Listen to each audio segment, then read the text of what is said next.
जमिनीच्या 1 फूट मध्ये असतं. दिसलं सगळ्यांना बोर्ड? तर आज आपल्याला कोणता पाठ अभ्यासायचा आहे?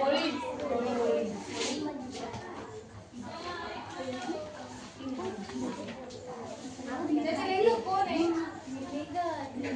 मारुती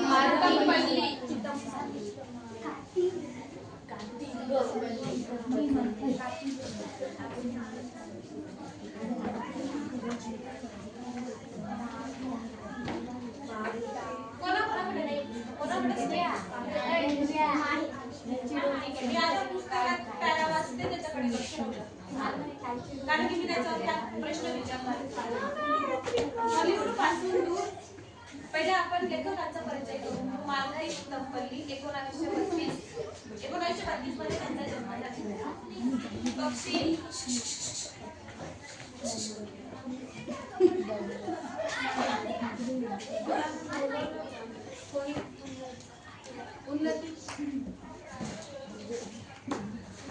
पक्षी वन्यजीवन विषयक ग्रंथकार, प्रसिद्ध लेखक, अनेक पुरस्कारांनी सन्मानित. पक्षी गाय विहंगतारा, जंगलाची देव, रानवाटा, शब्दांचे घर, 7वा मृग पक्षी शास्त्र, घरट्या पलीकडे. नाही पण मग व्हिडिओ काढून घ्या म्हणे, मी नंतर चेक करेल म्हणजे मार्क नंतर देईल म्हणजे.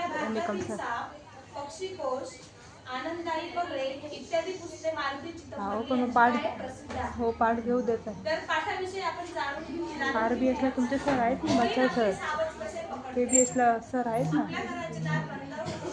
आपण असुरक्षित राहू नये यासाठी ती कोणती काळजी घेते? भूगोलाचं तुमचं एक भूगोलाचं माझ्याकडे आलेलं बरं का, पडलेलं होतं मी उचलून आणलं. आता मी वाचते, तुम्ही लक्ष असू द्या. हो पडलेलं होतं मी उचलून आणलंय, परत पडलेलं होतं. माथ्याला गाडी ठेवून मी डोंगर चढून तुम्ही या ना आता फक्त 9:30 टाइम मी शाळा सुटणार. मध्येच एक गुडघा टेकून मी सुकलेले गवत बाजूला घेणार. कुणी मला अशा अवस्थेत पाहिलं तर त्याला वाटेल की माझं काहीतरी हरवलं आणि ते मी शोधत आहे. मी त्याचा शोध घेत होतो ते मला डोंगर माथ्यावर जवळजवळ एका तासाने दिसलं. एखादं निकेलचं नाणं उडवावं आणि ते अर्ध मातीत झाकलं जावं तसं ते दिसत होतं. मोठ्या अचूकतेने बांधलेले ते कोळ्याचे झाकण असलेलं घरटं होतं. आजूबाजूचं गवत आणि हिरव्या शेवाळ्यावर ते रंगरंगोपणाने दिसत नव्हतं. मी खाली वाकून माझ्या चाकूच्या पात्याचे टोक दाराच्या बाजूला लावलं आणि दार उघडलं. त्या बेडीच्या आत पाहिलं तर दार उघडलं जाऊ नये म्हणून कोळीने ते घरटं धरून ठेवलं होतं. मी कोळी म्हटला कारण नर कोळी आकाराने लहान असतात. आता लक्ष द्या पाठाकडे. आता मी एवढं वाचलं ना, हे तुम्ही वाचायचे. वाचन करा बरं मनात. मग मी प्रश्न लिहिते ते तुमच्याच तुम्ही मला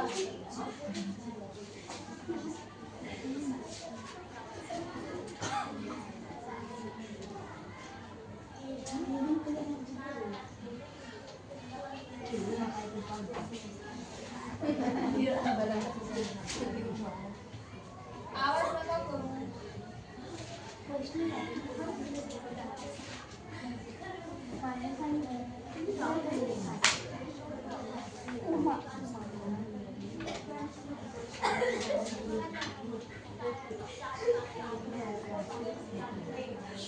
झालं ना वाचलं.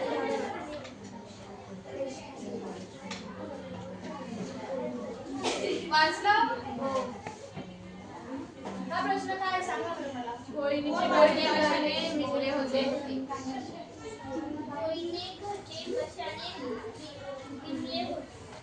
सांगा बरं कोळीने तिचं घरटं कशाने मिळलेलं होतं? गवताने. अजून हिरव्या शेवाळ्यावर. अजून बरोबर. कोळी तिचे घरटे कशाने बनवते तर रेशमी धागाने आणि जे अस्तर असतं ना तिचे दार अस्तर सारं काही ते रेशमाच्या धाग्याने तिने घट्ट विणलेलं असतं. समजलं? बर. हॉलिवूड पासून दूर अशा डोंगराकडे मी गाडी वळवली. आता हॉलिवूड माहिती का तुम्हाला? हॉलिवूड माहिती? तुम्ही पिक्चर बघता का? हो. कोणकोणते बघता? South Indian. साऊथ बघता? अजून साऊथ पिक्चरांना आपण साऊथ पिक्चर म्हणतो बरोबर? हिंदी सिनेमांना काय म्हणतो? हिंदी चित्रपट. बॉलिवूड. हॉलिवूड कोणत्या चित्रपटांना? मराठी. इंग्लिश चित्रपटांना काय म्हणतात? हॉलिवूड.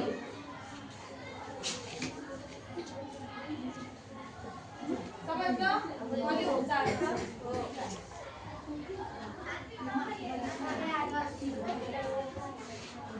हॉलिवूड म्हणजे इंग्लिश चित्रपट जिथे शूटिंग केली जाते ना त्या ठिकाणाला हॉलिवूड असं म्हणतात. हॉलिवूड पासून दूर अशा डोंगराकडे मी गाडी वळवली. पायथ्याला गाडी लावून मी डोंगराकडे चढू लागलो. लेखकांनी काय केलं? हॉलिवूड जवळ गाडी थांबवली आणि ते डोंगराच्या वरती चढू लागले. वाकून जमिनीचे निरीक्षण करू लागलो. मध्येच एक गुडघाटी सुकलेलं गवत बाजूला सारायचं. त्यांनी काय केलं? ते डोंगरावर कशासाठी गेले होते तर कोळीचं घरटं शोधायला. बरोबर? मग ते कसं शोधत होते? एक गुडघा असं खाली टेकून ते गवत असं बाजूला सारवत होते, म्हणजे बाजूला करत होते आणि ते घरटं शोधत होते. ते कोणी मला अशा अवस्थेत पाहिलं तर त्याला वाटेल की माझं काहीतरी हरवलं आणि मी ते शोधत आहे. जर आपल्या काही 1 रुपया 10 रुपये असतील ते जर हरवून गेले आपण कसं शोधतो? कुठे सापडतील बरोबर आहे ना? आपण जर उद्या शोधून मागतो बरोबर आहे ना? तसंच ते शोधत होते. मी ज्याचा शोध घेत होतो ते मला डोंगर माथ्यावर जवळजवळ 1 तासाने दिसले.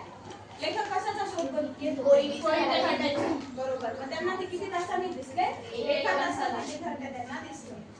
एखादं निकेलचं नाणं उडवावं आणि ते अर्ध मातीत झाकलं जावं तसं ते दिसत होतं. निकेलचं नाणं, निकेल एक धातू आहे माहिती तुम्हाला? असं छोटा 1 रुपया कसा असतो तसा तो धातूचं ते नाणं असतं. मोठ्या अचूकतेने बांधलेले ते कोळ्याचं झापड असलेलं घरटं होतं. आता झापड म्हणजे काय सांगा?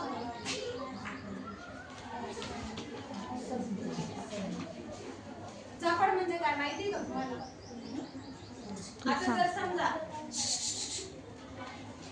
इकडे बोलते, तुम्ही तिकडे बोलताय, जर तुमच्या बैस असं कोणी आलं तर दरवाजा उघडून हो सांगते ना. तुम्ही काय लावून बसता? झापड म्हणजे काय? लक्षात नाही.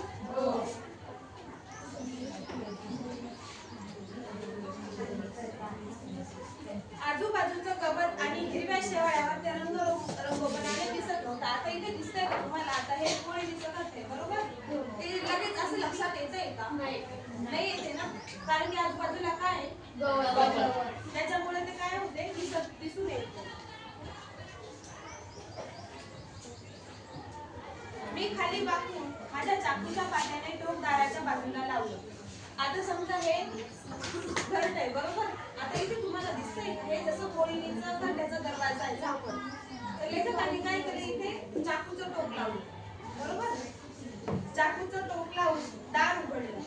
त्या वेगेतून आत पाहिलं. त्यांनी ते चाकूचं टोक असं लावलं आणि आज आपण बघतो ना असं काय आहे काय नाही म्हणजे आपण बघतो ना कधीतरी. त्या वेगेतून आत पाहिलं. दार उघडलं जाऊ नये म्हणून कोळीचे घट्ट धरून बसले. आता दरवाजा कोणी जर लोटत राहिले, आता समजा तुमचा भाऊ बहीण असतील ना तुमच्या घरात, तुमची जर भांडण झाली तर तुम्ही दरवाजा लावून तुम्ही असे लाईट लावून जाते ना. हो, तसं कोळी करत असते. मी कोळी म्हणताय कारण नर कोळी आकाराने लहान असतात. त्यांच्या वास्तव्याचा सुगावा लागत नाही. आता सुगावा म्हणजे काय?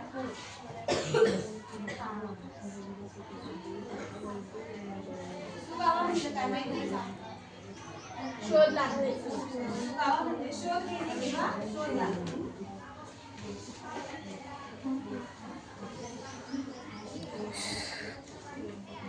हे घरट कोळीणीचं होतं. मग त्यांना तो शोध लागला कशाचा? कोळीणीचा घरट्याचा बरोबर.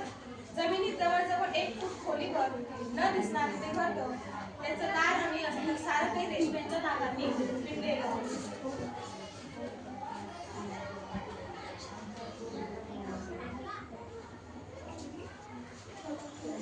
आता मी तुम्हाला काही प्रश्न विचारते त्याची उत्तरे द्या.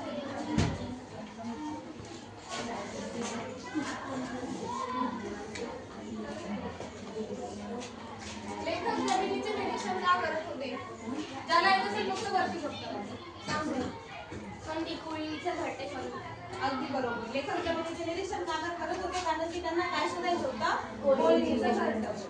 रात्रीच्या वेळी कोळी काय करत असते? ते जेवणासाठी शोधत असते. बरोबर. रात्रीच्या वेळी कोळी काय करत असते? ते तिचं जे भक्षक असते ना ती रात्रीच्या वेळी ती करत असते. लेखकाने कोळीचे दार कशाच्या टोकाने उघडले? बरोबर. लेखकाने चाकूच्या टोकाने. कोळीचे घरट झाकल्यावर ते कसे दिसत होते? झाकण मोटरच्या झाकण. आता हा प्रश्न आहे सगळ्यांनी वेळी लिहून घ्यायचा आहे स्वाध्यायासाठी. आणि पुढे येताना स्वाध्याय तुम्ही एकटे असताना सुरक्षित राहण्यासाठी कोणती काळजी घ्या ते 15 ते 20 ओळीत लिहून आणायचे. ठीक आहे. उर्वरित भाग आपण पुढे